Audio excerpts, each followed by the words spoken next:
अस्सलामुअलैकुम। बोल न्यूज़ में कहते हैं आपको खुशामदीद। मैं हूं आपके साथ रमशा साजद। हेडलाइंस आप जान चुके हैं। बुलेटिन का आगाज करेंगे शाम को से कराची के इलाके कुरंगी क्रॉसिंग के करीब नदी पर पुलिस चौकी पर फायरिंग, एक शख्स जाँ बहक और पुलिस एहलकार समेत 3 अफराद जख्मी हो गए। पुलिस के मुताबिक चौकी के बाहर बैठे अफराद पर गोलियां चलाई गई। अपडेट कर रहे हैं कराची के इलाके कुरंगी क्रॉसिंग के करीब नदी पर पुलिस चौकी पर फायरिंग, एक शख्स जाँ बहक हो गया और पुलिस एहलकार समेत 3 अफराद जख्मी हो गए। एसएसपी कुरंगी तारिक नवाज कहते हैं कि फायरिंग से एक राहगीर भी जख्मी हुआ। पुलिस ने जाए बकुआ से 9mm के 22 खोल बरामद कर लिए। वाक़े की तहकीकात जारी है। फायरिंग का वाक़या पेश आया है जिसमें पुलिस एहलकार वनीद जो है वो जख्मी हालत में पहुँचाया गया, जो जिसमें इलाज चल रहा है, जबकि इसमें एक बंदे की हलाकत की इतला है और एक बंदा शदीद जख्मी है। टोटल 3 बंदे जो हैं वो यहाँ से हॉस्पिटल भेजी गई हैं। मज़ीद मालूमात अभी हॉस्पिटल से हम कलेक्ट कर रहे हैं, वहाँ पे गई है जाके देख रहा हूँ। और अभी तक इसमें जो मुख्तलिफ मिले हैं उसमें 22 वाला भी मिले हैं और किसी के मिले हैं जिसमें अभी तक इसमें फर्दर जो है। और आगे बढ़ते हुए आपको बताएं कि ऑपरेशन सिंदूर के बाद नरेंद्र का बार सरेंडर। मोदी पर पाकिस्तानी फील्ड मार्शल सैयद आसिम मुनीर का खौफ सवार अमरीकी जरीदा ब्लूमबर्ग ने भारतीय वज़ीर आज़म की सारी हेकड़ी निकाल कर रख दी। नरेंद्र मोदी और सदर ट्रंप के दरमियान टेलीफोनिक गुफ्तगू की तफसीलात सामने ले आया। दावा किया कि मोदी ने अमरीकी सदर की दौरे अमरीका की दावत इसलिए मुस्तरद की कि उन्हें खदशा था कि ट्रंप मोदी और फील्ड मार्शल की मुलाकात करा देंगे। शिकस्त खुर्दा भारतीय वज़ीर आज़म मुंह छुपाने पर मजबूर। मोदी जी पाकिस्तानी आर्मी चीफ से कतराने लगे। नरेंद्र मोदी ने पाकिस्तानी आर्मी चीफ से बचने के लिए अमरीकी सदर ट्रंप की दावत कबूल नहीं की। मोदी को खदशा था कि अमरीकी सदर फील्ड मार्शल आसिम मुनीर से मुलाकात न करा दें। अमरीकी जरीदे ब्लूमबर्ग ने बड़ा इंकिशाफ कर दिया। रिपोर्ट में लिखा कि 17 जून को मोदी और ट्रंप के दरमियान 35 मिनट की टेलीफोनिक गुफ्तगू हुई।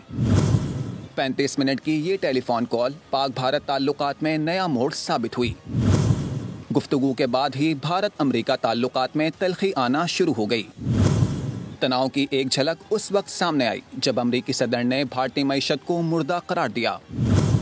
दोनों ममालिक के ताल्लुकात में बिगाड़। ट्रंप की जानिब से भारतीय बरामदात पर 50% नया टैरिफ आयद करने के ऐलान पर हुआ। रिपोर्ट के मुताबिक अमेरिका भारत कशीदगी सिर्फ तिजारती या सिफारती तनाज़ा नहीं बल्कि एक बड़ी जोग्राफियाई और सियासी तवासुन की तब्दीली की अलामत बन सकता है।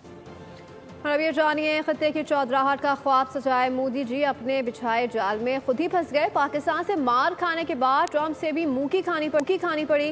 रद्द अमल देने के बजाय अमरीकी अताब से बचने के लिए उल्टी सीधी हरकतें करने लगे।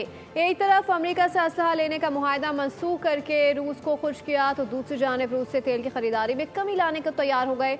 अजीब व गरीब फैसले के बाद मामलात और बिगड़ गए। दोनों जहां के काम से हम न इधर के रहे न उधर के रहे। मोदी का खत्ते के चौधरी बनने का ख्वाब धरा का धरा रह गया। पाकिस्तान ने पहले भारतीय गुरूर खाक में मिलाया। रही सही कसर ट्रंप ने पूरी कर दी। टैरिफ बम मोदी के मुंह पर दे मारा। परेशानी के आलम में मोदी और उनके हवारी हवास बाख्ता हुए। कुछ न सूझी तो उजलत में उल्टे सीधे फैसले करने लगे।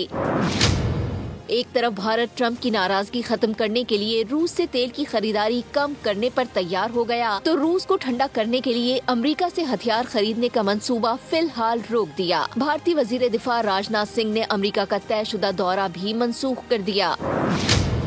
दूसरी जानिब अमरीकी टैरिफ का असर भी सर चढ़कर बोलने लगा। वॉलमार्ट और अमेज़न ने भारत को साफ साफ कह दिया कि अब माल मत भेजें, जब हम कहेंगे तो ही ऑर्डर दीजिएगा। भारतीय हजीमत पर नाम नेहाद भारतीय दिफाई तजियाकार चिल्ला उठा। मेजर गौरव आर्या का रो कर बुरा हाल। अमरीकी इक़दामात पर भारत सरकार ने अब तक कोई वाज़े रद्द अमल नहीं दिया, जिसकी निशानदेही ओपोजिशन लीडर राहुल गांधी भी कर चुके हैं। वो तो ये तक कह चुके कि मोदी अडानी गठजोड़ से भारत का बेड़ा गर्क हो गया है।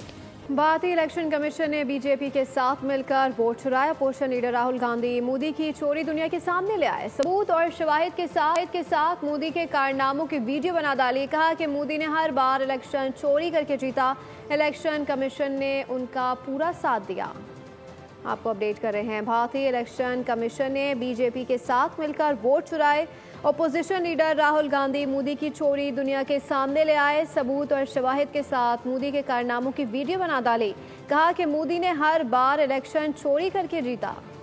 बीजेपी सरकार धांधली ज़दा निकली, 2 नंबरी मोदी में रच बस गई। राहुल गांधी ने इंतहा पसंद हुकूमत का कच्चा चट्ठा खोल कर रख दिया। भारतीय ओपोजिशन लीडर ने बीजेपी सरकार के कारनामे गिनवा दिए। राहुल गांधी ने कहा कि 2018 के इलेक्शन में जहां जहां से कांग्रेस जीत रही थी वहां के नताइज तब्दील करवाए गए। इलेक्शन कमीशन और मोदी ने मिलकर इलेक्शन चोरी किए। राहुल गांधी का मजीद कहना था कि 2024 में भी मोदी ने चालाकी की। इलेक्शन कमीशन ने मोदी सरकार का भरपूर साथ दिया।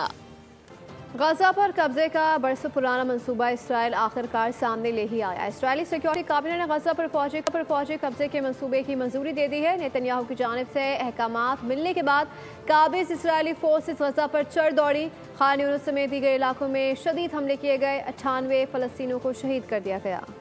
सहूनी हुकूमत फलस्तीनियों की जानी दुश्मन, इसराइल का मकरूह चेहरा दुनिया के सामने बेनकाब। इसराइली सिक्योरिटी काबीना ने कब्जे के मुतनाज़े मंसूबे की मंजूरी दे दी। दरिंदा सिफत सहूनी फोर्सेस गजा पर चढ़ दौड़ी। खान यूनुस में बमबारी से मुतादिद फलस्तीनी शहीद हो गए। वस्ती गजा में इमदाद के मुंतज़िर फलस्तीनियों पर भी फायर खोल दिए। 24 घंटों के दौरान 98 फलस्तीनियों को शहीद कर दिया गया। जबरी कहत से 4 अफराद इंतकाल कर गए। इसराइली मंसूबे में गजा पर मुकम्मल कंट्रोल, हमास को गैर मुसल्लह करने, गजा को असलहे से पाक करने और यरगमालियों की जिंदा या मुर्दा हवालगी शामिल है। इसराइली वज़ीर आज़म नेतन्याहू ने कहा कि गजा पर हुक्मरानी नहीं बल्कि अपनी सलामती यकीनी बनाने के लिए कंट्रोल चाहते हैं। हमास ने इसराइली जारहियत का जवाब भरपूर मज़ाहमत से देने का ऐलान कर दिया। नेतन्याहू के बयानात गजा जंगबंदी मुज़ाकरात पर शब खून करार दे दिए। गजा पर मुकम्मल इसराइली कब्जे के ऐलान पर आलमी रद्द अमल सामने आ गया। चीन, ऑस्ट्रेलिया, बरतानिया और तुर्किया ने फैसले की मजम्मत कर दी, जबकि फलस्तीनी सदर ने मामला अक़वाम मुत्तहिदा में ले जाने का फैसला कर लिया।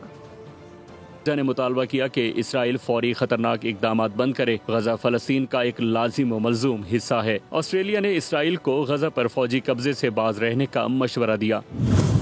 ऑस्ट्रेलियाई वज़ीर ख़ारजा ने खदशा जाहिर किया है कि यह कब्जा आलमी कानून की खुली खिलाफ वर्जी है जो इंसानी अलमिया बढ़ाएगा। बरतानवी वज़ीर आज़म ने इसराइली फैसले को गैर कानूनी करार दे दिया। कियर स्टारमर ने इसराइल को फैसले पर नजरसानी का मशवरा दिया। अपील की कि फैसला फौरी वापस लिया जाए। तुर्किया ने भी गजा पर मुकम्मल इसराइली कब्जे की मजम्मत कर दी। तुर्क वजारत ख़ारजा ने जोर दिया कि मामले पर सलामती कौंसिल इसराइल के खिलाफ कार्रवाई करे। मुतालबा किया कि इसराइल मंसूबे से दस्तबरदार और जंगबंदी पर रजाबंद हो।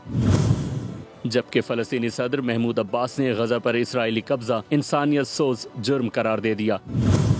ऐलान किया कि मामले पर अक़वाम मुत्तहिदा से रुजू करेंगे।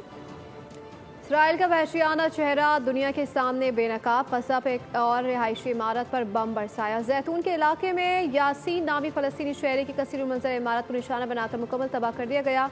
आग करीबी घरों तक फैल गई। फ़लस्तीनी शख्स चीखता रहा, धुआइयाँ देता रहा। आगे बढ़ते आपको बताएं, कराची के इलाके सुल्तानाबाद में एमटी खान रोड पर मोबाइल शॉप में डकैती। 5 मोटरसाइकिल सवार मुलजिमान 4 मोबाइल फोन्स और 1.5 लाख रुपए नकदी लूटकर फरार हो गए। वारदात की सीसीटीवी फुटेज सामने आ गई है, जिसमें मुलजिमान को हेलमेट और मास्क के जरिए शनाख्त छुपाए देखा जा सकता है। पुलिस के मुताबिक फुटेज की मदद से मुलजिमान की तलाश शुरू कर दी गई है। रबी जानिए, रावलपिंडी में जिरगे के हुक्म और गैरत के नाम पर लड़की के कत्ल केस में अहम पेशरफ सामने आई है। पुलिस ने मकतूला सिद्रा अरब के बैग से मुताल्लिक मुलजिमान से तफ्तीश मुकम्मल कर ली। पुलिस को बैग की बरामदगी का इम्कान, मुलजिमान की निशानदही पर कार्रवाई जारी है। मुलजिमान सिद्रा का बैग कश्मीर से वापस लाए थे। मुलजिमान से मकतूला के मोबाइल फ़ोन से मुताल्लिक भी तहकीकात जारी। कश्मीर जाने के लिए इस्तेमाल 3 गाड़ियों से मुताल्लिक तफ्तीश तेज कर दी गई। अब ये जानिए, चेयरमैन पीपल्स पार्टी बिलावल भुट्टो ने वज़ीर आज़म शहबाज शरीफ से मुलाकात की है। मुलाकात में मुल्क में नई कानून साजी और खाली नशिस्तों पर ज़िम्नी इंतखाब पर तबादला ख्याल किया गया। मुल्क की सियासी और अमनो अमान की सूरत हाल, बिलावल भुट्टो की वफ्द के हमरा वज़ीर आज़म शहबाज शरीफ से अहम मुलाकात में पीपल्स पार्टी और नून लीग के शराकत इक़्तिदार के हवाले से गुफ्तगू हुई। ज़राए का कहना है कि बातचीत में पार्लियामेंट में मुजव्विज़ा अहम कानून साजी के उमूर पर भी तबादला ख्याल किया गया, जबकि कौमी असम्बली की खाली नशिस्तों पर ज़िमनी इंतखाबात से मुताल्लिक उमूर भी ज़ेरे गौर आए। बातचीत में पीपी रहनुमा शेरी रहमान, आसिफा भुट्टो, जबकि नायब वज़ीर आज़म इसहाक डार, राना सना अता तारड़ भी शरीक हुए। बिलावल भुट्टो ने वज़ीर आज़म से उनके कज़न के इंतकाल पर ताज़ियत भी की। सेनेट में अपोजिशन लीडर शिबली फराज को नाअहली के बाद डी नोटिफाई कर दिया गया। आर्टिकल 63 के तहत शिबली फराज की सेनेट रुकनियत खत्म कर दी गई। इलेक्शन कमीशन के नोटिफिकेशन के बाद सेनेट में अपोजिशन लीडर का ओहदा खाली हो गया है। सेनेट सेक्रेटरीट ने नोटिफिकेशन जारी कर दिया। शिबली फराज की नाअहली का इतलाक 5 अगस्त से होगा। हसन हुसैन ब्रिटिश पासपोर्ट और नायकोब कार्ड पर पाकिस्तान आ सकते हैं तो कासिम और सुलेमान क्यों नहीं? बानी पीटीआई की बहन अलीमा खानम की इस्तेदाद दहशतगर्दी अदालत के बाहर गुफ्तगू। कहा कासिम और सुलेमान के पास नायकोब नहीं है, ब्रिटिश पासपोर्ट पर वीज़े के लिए अप्लाई कर दिया है। हुकूमत सुलेमान और कासिम को पाकिस्तान आने से नहीं रोक सकती। कार्ड के लिए अप्लाई किया तो हुकूमत 6 माह लगा देगी। उनको अगर कार्ड के लिए अप्लाई करेंगे, उन्होंने कहा 5 से 6 महीने लग सकते हैं, तो उन्होंने अपने ब्रिटिश पासपोर्ट पर पाकिस्तान एम्बेसी में वीज़े के लिए अप्लाई कर दिया। तो आपका ख्याल है कि जब वो उनके बेटे हसन और हुसैन नवाज शरीफ के वो नाइकॉब पे आते हैं या ब्रिटिश पासपोर्ट पे आते हैं? वो किसी पे भी आ सकते हैं, उनकी मर्जी है। लेकिन ये बच्चे सुलेमान और कासिम अगर पाकिस्तान आना चाहते हैं, पाकिस्तान हुकूमत कैसे रोक सकती है? वो कहते हैं नाइकॉब बनाने में नहीं रोक सकते, कार्ड्स को 6 से 8 महीने भी लगा सकते हैं। वो इनकार नहीं करेंगे, कार्ड इशू करेंगे, लेकिन वो इस्लामाबाद पढ़ने आए हैं, बहाने कर सकते हैं। लेकिन वीज़ा तो उनको 1 घंटे में मिल सकता है। उनका आज फिर फॉलो अप करेंगे एम्बेसी से। बिजली सारफीन के लिए अच्छी खबर, प्रोटेक्टेड यूनिट्स बढ़ाने की तजवीज़। प्रोटेक्टेड सारफीन की हाल 301 यूनिट करने पर गौर। 301 यूनिट्स को नॉन प्रोटेक्टेड करार देने के लिए आला सतह कमेटी बनने का इम्कान। वज़ारत तवानाई के मुताबिक अरकान असम्बली ने इजाफी बिल का मामला उठाया था। वज़ीर आज़म ने कमेटी बनाने का इंदिया दे दिया। खातून को हिरासत करने की जिम्मेदारी सीईओ के इलेक्ट्रिक के खिलाफ समाजी, सियासी और कानूनी माहिरीन फट पड़े। प्रोग्राम बोर्ड रिपोर्ट्स विद बतूल राजपूत में गुफ्तगू के दौरान जबरान नासिर ने बोर्ड ऑफ डायरेक्टर्स को नाअहल करार दे दिया। बैरिस्टर तलाल वासिफ बोले कि महरीन खान की शिकायत का अजाला करने के बजाय बोर्ड ने उनको नौकरी से निकाल दिया था। समाजी कारकुन फरजाना बारी ने मोनिस अलवी को अब तक मुअत्तल न किए जाने पर शदीद गम और गुस्से का इजहार कर दिया। बड़े ओहदे पर फाइज मोनिस सल्वी की ओछी हरकतें, खातून ओहदेदार से बदतमीजी और हिरासगी साबित हुई। सिंध की मोहतसिब अदालत ने सीईओ के इलेक्ट्रिक को जिम्मेदार ठहराया। मोनिस सल्वी ने 25 लाख रुपए बतौर जुर्माना स्टेट बैंक में जमा कराए। इतने बड़े इल्जामात साबित होने के बावजूद भी बोर्ड मेंबर्स की मोनिस सल्वी को थपकी जारी। मेंबरान की जानिब से अब तक कोई एक्शन नहीं लिया गया, न सीईओ के इलेक्ट्रिक को ओहदे से हटाया गया। कानूनी माहिरीन और समाजी कारकुनान बोर्ड मेंबरान के रवैये पर फट पड़े। कहा 6 साल पहले के इलेक्ट्रिक की नाअहली से 19 अफराद जाबाहक हुए, लेकिन मैनेजमेंट तब्दील नहीं हुई। इनसे इंसाफ की तवक्को कैसे की जा सकती है? 6 साल पहले 19 लोगों की अमवात के जिम्मेदार होने के बावजूद इन बोर्ड ऑफ डायरेक्टर्स ने अपनी मैनेजमेंट चेंज नहीं की थी। तो क्या हम भोले नहीं है और हम बेवकूफ नहीं है कि हम ये तवक्को कर रहे हैं कि एक औरत को हरास करने के ऊपर सीईओ को इलेक्ट्रिक निकाल देगी? हम शायद अपने आप से झूठ बोल रहे हैं, मजाक कर रहे हैं ना। तो मैं आपको बार बार ये बावर कर रहा हूँ कि बराए करम उस अदारे से कोई उम्मीद बांधने की जरूरत नहीं है। बैरिस्टर तलाल वासिफ बोले, महरीन खान की शिकायत का अजाला करने के बजाय बोर्ड ने उनको नौकरी से निकाल दिया था। She goes and files a complaint from the ombudsman कि मेरे साथ ये हरासमेंट हुई है वर्क प्लेस पे। उनकी कंप्लेंट सीईओ के इलेक्ट्रिक को शो कॉज नोटिस भेजता है कि आप आके इसका जवाब जमा कराएं। They challenge the show cause notice and they go to the high court and they get an interim order कि ये प्रोविंशियल ऑम्बुड्समैन की जुरिसडिक्शन नहीं है, ये फेडरल ऑम्बुड्समैन की जुरिसडिक्शन है। समाजी कारकुन फरजाना बारी ने मोनिस सल्वी को अब तक मुअत्तल न किए जाने पर शदीद गमो गुस्से का इजहार किया। ये बहुत ही डिसअपॉइंटमेंट की बात है कि ये जो साहब हैं, इनको अभी तक मुअत्तल नहीं किया गया और वो अभी अपने ओहदे पे कायम हैं और वो काम कर रहे हैं और इस मामले को खींचते रहेंगे। और जो कंप्लेनेंट है उसको मजीद हरासा किया जाएगा, उसको थ्रेट किया जाएगा। माहिरीन ने शिकवा किया कि फैसला साजी की पोजीशंस पर खवातीन को नहीं रखा जाता। एनर्जी सेक्टर में खवातीन की तादाद कम है। आगे बढ़ते हुए आपको बताएं कि आज स्कर्दू के लिए 7 परवाजें रवाना होंगी। पाकिस्तान एयरपोर्ट्स अथॉरिटी के मुताबिक कराची से एक परवाज सुबह 7 बजे, दूसरी परवाज सुबह 11 बजे रवाना होगी। इस्लामाबाद से पहली परवाज सुबह 7:30 बजे, दूसरी परवाज 8:45 पर रवाना होगी। लाहौर से स्कर्दू के लिए 2 परवाजें सुबह 10 बजे रवाना होंगी। तर्जुमान हुकूमत गिलबल्दिस्तान फैजुल्ला फिराक का कहना है कि फेरी मेडोज ट्रैक की बहाली के दौरान मिट्टी का तोदा गिरने से 2 वर्कर जाँ बहक और 2 जख्मी हुए। उनका कहना था कि वादी में हालिया सैलाब से अब तक जाँ बहक अफराद की तादाद 15 हो गई है, जिनमें 9 सयाह भी शामिल हैं। तर्जुमान ने कहा कि हुंजा में दरियाए कटाव से बंद शाहरा कराक्रम की बहाली का काम जारी है। पंजाब के मुख्तलिफ शहरों में सावन की झड़ी लग गई। कुछ देर की तूफानी बारिश से सियालकोट को डिबो कर रख दिया। निज़ामी जिंदगी मफलूज। जुड़वा शहरों में भी बादल जमकर बरसे। मौसम खुशगवार हो गया। गुजरात शकरगढ़ और जफरवाल में भी बरसात। नशेबी इलाके सेरेआब आ गए। मानसून का एक के बाद एक तगड़ा स्पेल। सियालकोट में तूफानी बारिश, शहर पानी पानी हो गया। नशेबी इलाके सेरेआब आ गए। गलियां, सड़कें तालाब बन गईं। निज़ाम जिंदगी दरहम बरहम हो गया। गुजरात में भी आंधी के साथ बरसात। नशेबी इलाके डूब गए। मुतादिद इलाकों में बिजली की फरहमी मुअत्तल। शकरगढ़ और जफरवाल में भी कहीं हल्की तो कहीं तेज बारिश। मुतादिद फीडर ट्रिप कर गए। मुतादिद इलाकों में बिजली गायब। जुड़वा शहरों में भी बादल जमकर बरसे। मुख्तलिफ इलाकों में पानी जमा होने से मसाइल खड़े हो गए। महकमे मौसमियात की आइंदा 24 घंटों के दौरान KPK, कश्मीर और गिलगित बल्तिस्तान में भी तेज हवाओं और गरज चमक के साथ बारिश की पेशगोई। 13 अगस्त से मुल्क के भलाई इलाकों में मानसून के नए स्पेल का इम्कान। PDMA ने दरिया सतलज और मुहल्का नदी नालों में सैलाब का अलर्ट जारी कर दिया। और आगे बढ़ते हुए आपको बताएं कि भावलपुर में दुकानदारों और पंजाब फूड सेफ्टी टीम के मुलाजमीन का झगड़ा हो गया। तर्जुमान फूड सेफ्टी ने दावा किया है कि 300 किलो ममनुआ चाइना नमक तल्फ करने पर दुकानदार मारपीट पर उतर आए। खातून अफसर को थप्पड़ मारे गए। सरकारी रिकॉर्ड छीने और जान से मारने की धमकियां दी गई। कार सरकारी मुदाखलत पर मुलजिमान के खिलाफ कानूनी कार्रवाई शुरू कर दी गई है। खेलों को मैदान में शामिल करते हुए आपको बताएं कि आयरलैंड वुमेन्स ने पाकिस्तान को दूसरे T20 में हरा दिया है। 169 रन का हदफ आयरलैंड ने आखिरी गेंद पर हासिल कर लिया। रेबेका स्टोकर ने 16 गेंदों पर 34 रन की जारहाना इनिंग्स खेली।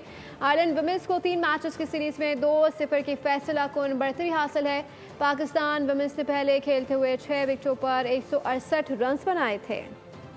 सीनियर सूबाई वजीर शर्जील नामीमन कहते हैं कि यौम आज़ादी और मार्का हक के सिलसिले में रोज़ाना की बुनियाद पर तकरीबात जारी हैं। 11 अगस्त को अक़लियतों के साथ यौम आज़ादी के प्रोग्राम्स होंगे, जबकि 13 अगस्त हुकूमत सिंध की तरफ से शानदार इनेकाद किया जा रहा है म्यूजिकल प्रोग्राम का। ग्रैंड म्यूजिकल शोज, आतिशबाजी, ये सारे फंक्शन हो रहे हैं। और 13 तारीख को खुसूसी तौर पर कराची में ग्रैंड शो नेशनल स्टेडियम में हो रहा है। और मैं समझता हूँ कि पाकिस्तान का सबसे बड़ा ग्रैंड शो होगा। और इन सारे शोज में तमाम हमारे मुल्क के जो मारूफ फनकार हैं उनको और बाकी जो हमारे सेलिब्रिटीज हैं उनको इनवाइट किया गया है। पूरे सिंध के लोगों को गुजारिश होगी, पूरे सिंध के अवाम को और पूरे पाकिस्तान के अवाम को, कि अगर पूरे मुख्तलिफ सूबों से भी लोग इन इवेंट्स में शिरकत करने आए तो इन ग्रैंड शोज में लोग शिरकत करें, लोग भरपूर शिरकत करें, लोग ज़्यादा से ज़्यादा शिरकत करें ताकि हम अपने इवेंट्स को अच्छे तरह सेलिब्रेट कर सकें।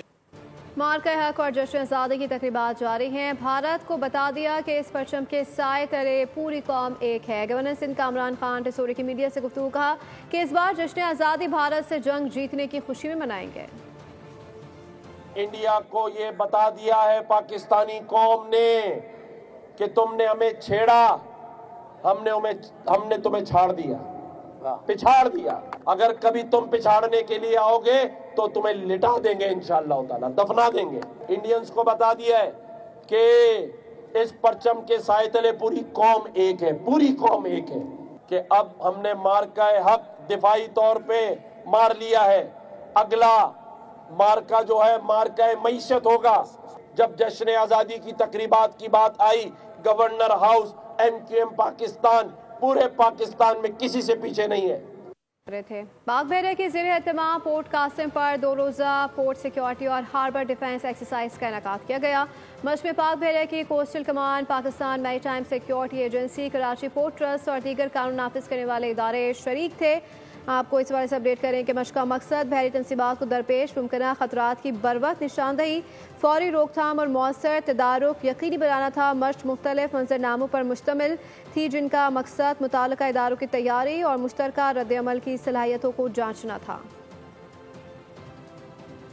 अब ये जानिए, निशाद ग्रुप ने नेक्सन ऑटो के जरिए ऑटो मोटो कंपनी चेरी इंटरनेशनल के ब्रांड्स और आपको इस हवाले से अपडेट करें कि एक्सपो सेंटर लाहौर में शानदार तकरीब के दौरान ओमोडा और जैको की जदीद तरीन इलेक्ट्रिक गाड़ियों ने नए मॉडल्स E5 ओमोडा और जैको J6 की नकाब कुशाई की गई। इन मॉडल्स की ज़बरदस्त रियायती कीमतों का ऐलान भी किया गया।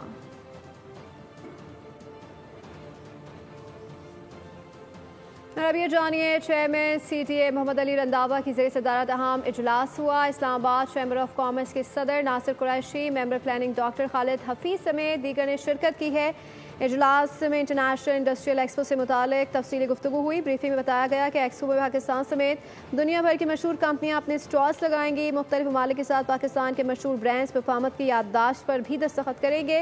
चेयरमैन CTA अली रंधावा ने कहा कि वज़ीर आज़म वफाकी वज़ीर दाखिला के विजन की रोशनी में इस्लामाबाद को दुनिया का खूबसूरत शहर बनाने के साथ साथ बिजनेस और सयाहती शहर बनाने के लिए तमाम वसाइल बरूए कार लाए जा रहे हैं।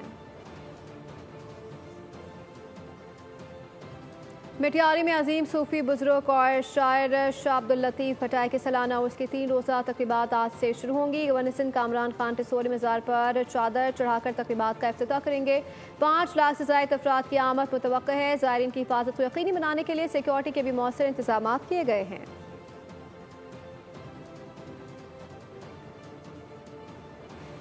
अब ये जानिए, मौसमियाती तब्दीली के असरात के बारे में आगाही फैलाने की मुहिम। गत्ते से बने जानवरों के मॉडल्स अफ्रीका और यूरोप का सफ़र करने के बाद नॉर्वे पहुंच गए हैं। मॉडल्स लोगों की तवज्जो का मरकज़ बन गए। शऊर उजागर करने के लिए तफरीही और दिलचस्प मुहिम लोगों को मौसमियाती तब्दीली के खिलाफ इक़दाम करने और अपने तर्ज़ ज़िंदगी में तब्दीलियाँ लाने की तरगीब देने में मददगार साबित होंगी। अब ये जानिए, शैतानी ताकतों का हमला, पूरा खानदान खतरनाक चुंगल में फंस गया। खौफ और दहशत से भरपूर मूवी ट्रॉमाटिका का ट्रेलर जारी कर दिया गया है। फिल्म 12 सितंबर को रिलीज की जाएगी। इसी के साथ बुलेटिन से फिलहाल वक्त इतना ही। मज़ीद बाखबर रहने के लिए विजिट कर सकते हैं हमारी वेबसाइट bonews.com। देखते रहिए।